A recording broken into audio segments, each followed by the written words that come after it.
Drop out. Big king. Get free or die. Heavy is the head to wear the crown. Thumb up the video. Subscribe to the channel. Easy. So I want to give a happy birthday shout out to the great King Martin Luther King. See what I'm saying? Normally around this day, you know, I like to, go back and watch what was going on in the 60s or whatnot. And I'm up here watching, a documentary on this brother. And, uh, JFK brother come out and tell the public that Martin Luther King had been assassinated. And I could just hear the disgust in the crowd's voice or whatnot. And it hurt me to this very day just to hear it. Like, damn, bro. Imagine, our people, that's why I say we don't need no leader. We don't need no leader. We all must lead.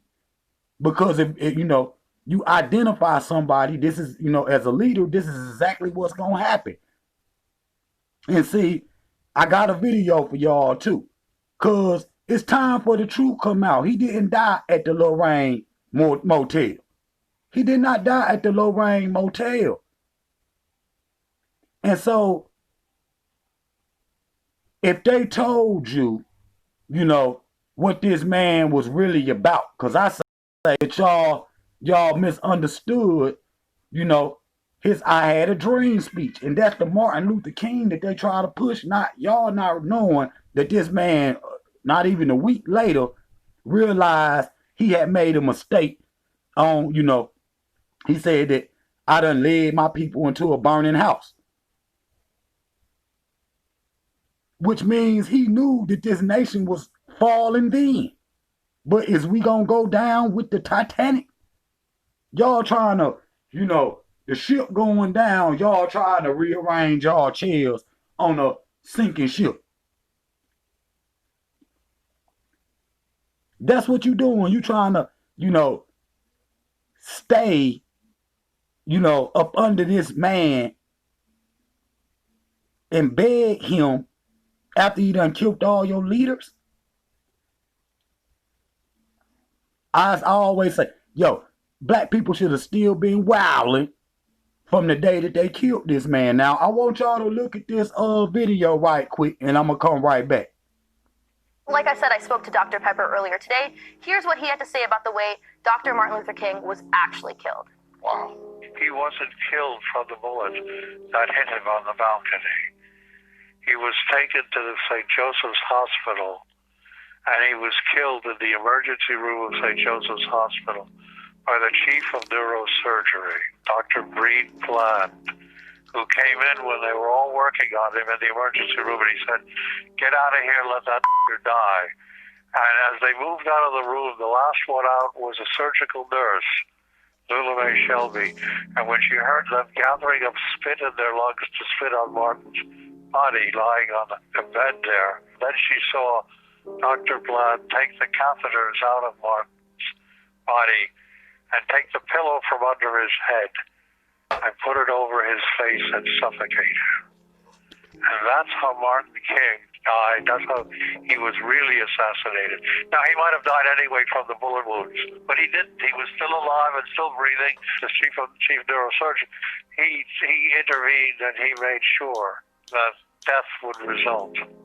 Wow. Right? My jaw was on the floor. Now, Dr. Pepper knows this because the son of the nurse, Lula Mae Shelby, who died, but before she died told her family, the son of this nurse told Dr. Pepper under oath. And when Dr. Pepper confronted a member of the Dixie Mafia, he said, yes, this happened, and actually that the chief of surgery was their family doctor, and that 3 weeks before the assassination, he visited them and said, hey, if the bullet doesn't kill him, make sure he goes to St. Joseph's, because we will make sure that he dies. Now, let's talk about this case, okay? This was a civil suit in 1999 where Pepper represented the King family, and that really made the family feel like they had closure, and like I said, it was the only trial ever held. The Memphis jury in this case decided that local state and federal governments were liable for King's death, and that this was a real conspiracy, a conspiracy between the U.S. military, the Memphis PD, and Dixie Mafia, these crime figures in Memphis, Tennessee. This is just for the audience. Right. This is a civil case that was brought, much like the O.J. case. Right, where a jury they couldn't find him guilty here, but finally when a civil jury heard it, they came out with a It was the only trial, yes, and there was 30 days of trial, and over 70 witnesses were heard. And Dr. Pepper told me earlier today that it took the jury less than an hour to decide after these 30 days that this of was trial. a true conspiracy. Correct. Where others may have been involved. Correct. Other than the person who was accused. And that James Earl Ray was the fall man, and that he was unwittingly, unknowingly part of this conspiracy. And the real shooter, I gotta say this, even though we can't get to the whole story, was Frank Strouser. He was a Memphis police officer, the best shot in the Memphis PD, and he was the one who actually fired the fatal shot. Y'all heard that? Y'all heard that? So the government was in cahoots with the white supremacists that was in cahoots with the police that had this man assassinated. Period. And so when they shot and it hit him, he didn't, immediately die. And you see, they're talking about the nurse realized who he was, and they started spitting on him while he laying in the bed, still alive. You see what I'm saying? So imagine, you on your deathbed, supposedly, or whatnot, and the people that's taking care of you is your enemy.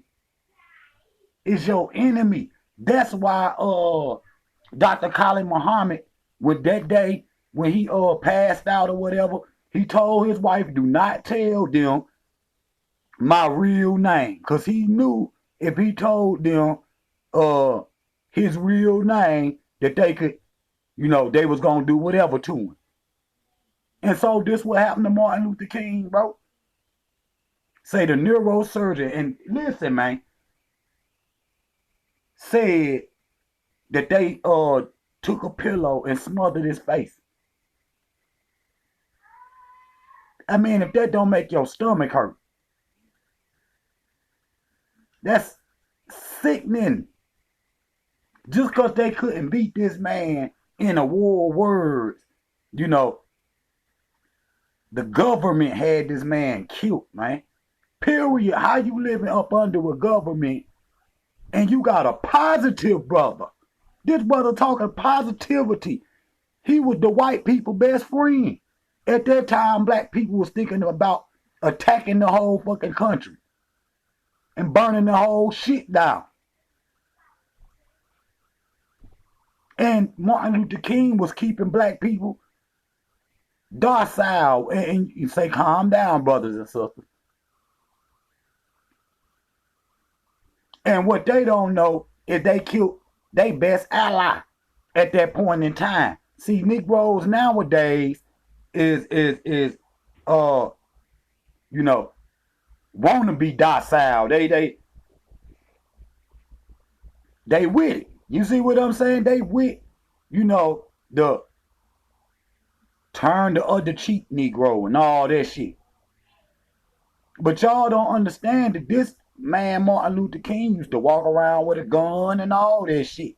So he was about peace. But see, let me say this right here, and I'm going to end it right here. I believe that our grandmama knew, because they raised us not to be racist or whatnot. And not to hate nobody and love everybody, right? I believe our grandmamas and grandfathers only taught us that so they wouldn't have to teach us about what the white people did to them in the 40s and 50s and 60s. And so to sweep it all up under the rug, they never did tell us about what truly happened to them. When you used to ask, I used to ask my grandma, when you ask her about that, she'd just be like, boy, baby, it was crazy back then. But they never elaborated on it. So I think the reason why they hid that our grandmama and forefathers, because they knew what type of people that we dealing with. That beast. And they knew that and they didn't want us to grow up and, you know, getting into it with these monsters. So, Martin Luther King ain't died no Lorraine Motel. Tell them to play that in America. Tell them to play that in America. And then see how you feel about being American. When they killed your, you know, kill all your leaders. Not just him, they kill all your leaders. So now how do you feel about America? Drop me a comment down there and thumb up this video. Drop out! Big King, get free or die. Heavy is the head to wear the crown.